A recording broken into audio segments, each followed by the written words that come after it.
कल की इंडिया गठबंधन की बैठक कई मायनों में बहुत अहम रही, लेकिन आज कुछ सवाल उठाने जरूरी है और ये सवाल गठबंधन के उन साथियों को लेकर उठाने जरूरी हैं जिनके सामने चुनाव आकर खड़ा हो गया है, लेकिन उसके बावजूद उनको अभी भी बार बार कांग्रेस को निशाना बनाने में बड़ा मजा आ रहा है।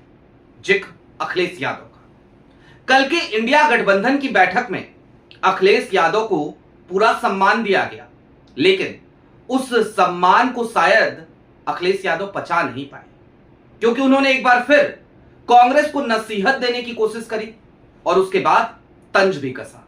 हालांकि राहुल गांधी ने भी दो टूक सुना दिया, समझा दिया और तमाम क्षेत्रीय छत्रपों को उनकी हैसियत भी दिखाई, उनकी गलतियां भी बताई, लेकिन अखिलेश यादव ने तंज क्या कसा?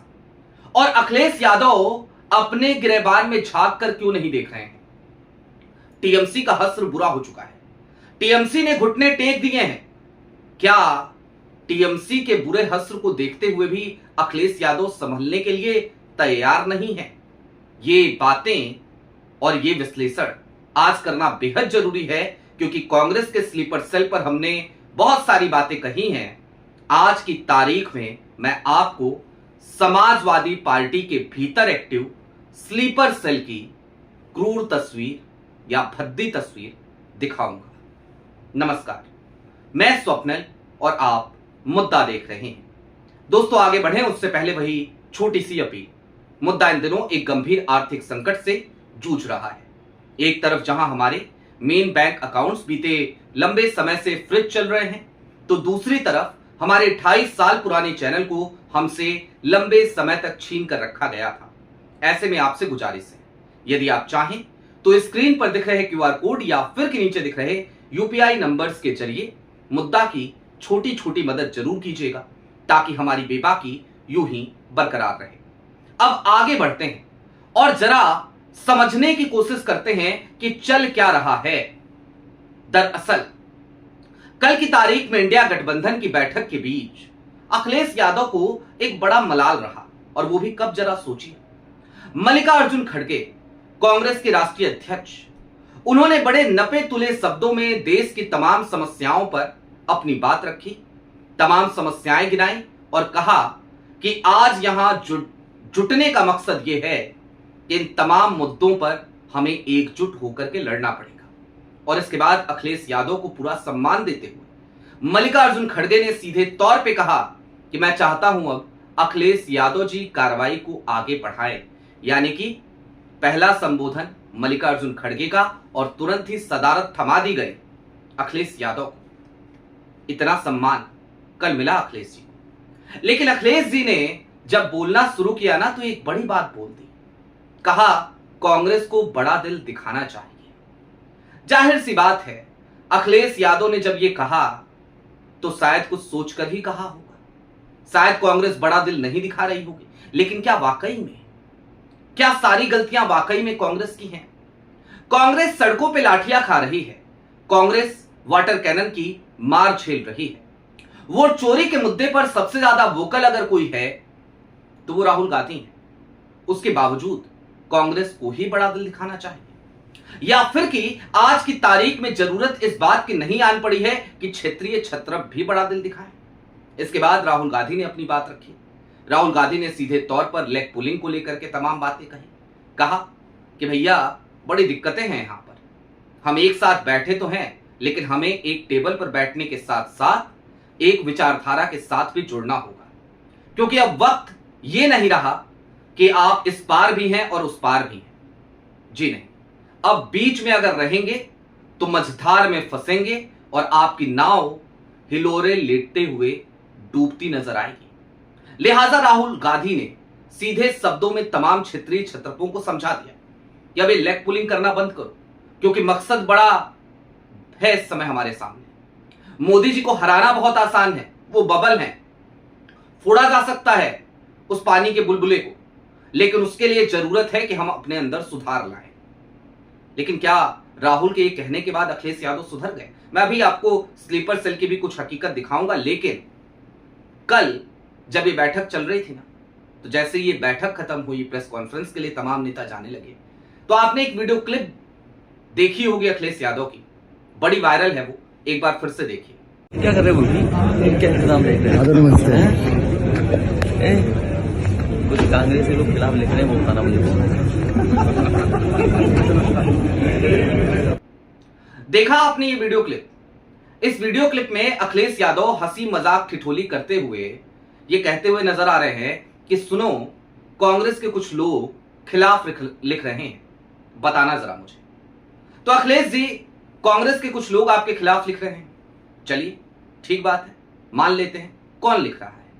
सोशल मीडिया इन्फ्लुएंसर्स ना, कांग्रेस से जुड़े हुए, या फिर कि हम जैसे पत्रकार जो आपका आकलन कर रहे हैं, जो आपको बार बार ये नसीहत दे रहे हैं क्योंकि हम भी चाहते हैं आप 2027 जीतें, वो आपके खिलाफ बोल रहे हैं, लिख भी रहे हैं।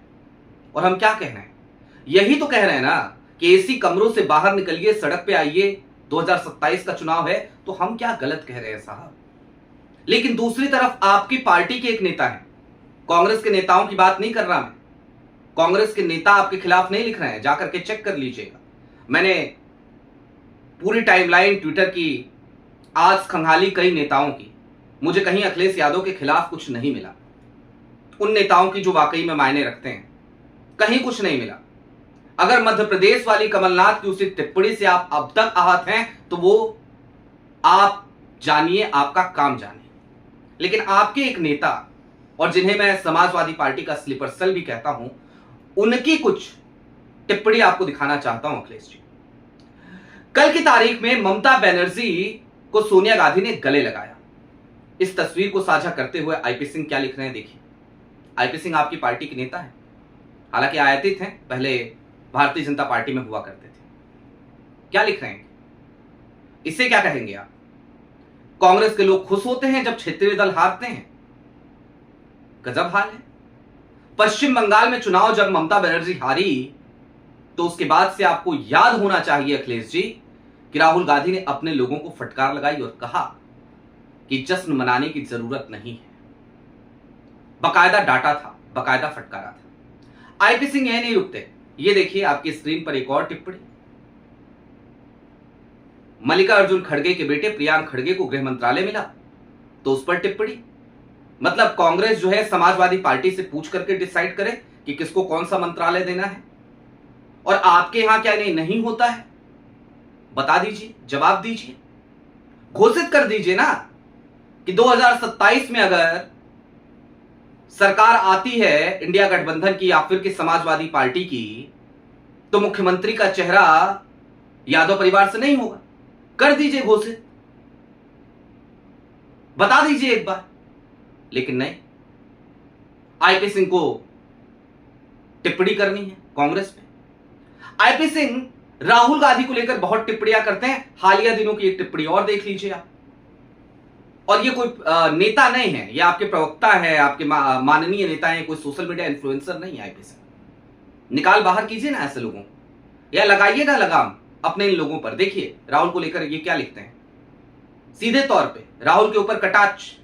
राहुल ने अंडमान निकोबार का मुद्दा उठाया, वो वीडियो जारी करी, तो ये बताने लगे कि भैया नेता विपक्ष जो है, हम मोदी जी को कैमरा जी भी कहते हैं, लेकिन राहुल गांधी कैमरे से दूर नहीं रह पाते। तो क्या अखिलेश यादव कैमरे से दूर रहते हैं?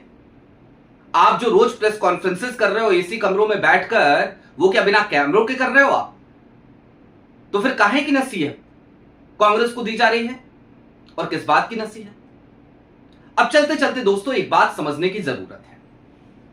इंडिया गठबंधन के भीतर फिलहाल जितनी पार्टियां निपट चुकी हैं, वो तो ये समझती हैं कि कांग्रेस की जरूरत है हमें, अगर हमें देश को बचाना है। लेकिन अखिलेश यादव के मन मस्तिष्क पे शायद अभी भी 2024 की जीत का जश्न सवार है, जहां पर समाजवादी पार्टी ने 37 सीटें जीती थी और कांग्रेस ने 6 सीटें।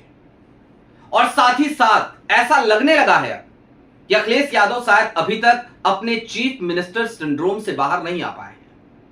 अगर आ गए होते तो आज की तारीख में एसी कमरों में बैठकर प्रेस कॉन्फ्रेंसेस करने की बजाय वो सड़क पर होते, सड़क की लड़ाई लड़ रहे होते। वोट चोरी का मुद्दा राहुल गांधी उठाएं, अडानी के खिलाफ राहुल गांधी बोले, अंबानी की शादियां आप लोग अटेंड करो और उसके बाद भी गलतियां आप राहुल के भीतर ही खोजो। तो जरा सोचिए ये किस तरीके की विडंबना है। खैर, मैंने कहा था कल की इंडिया गठबंधन की बैठक बड़े मायने रखती है, तो किन मायनों में मायने रखती है जरा चलते चलते उस पर भी एक नजर।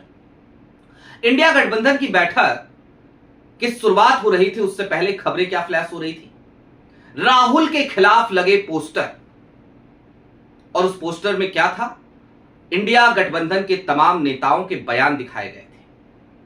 यानी कि मौका किसने दिया था?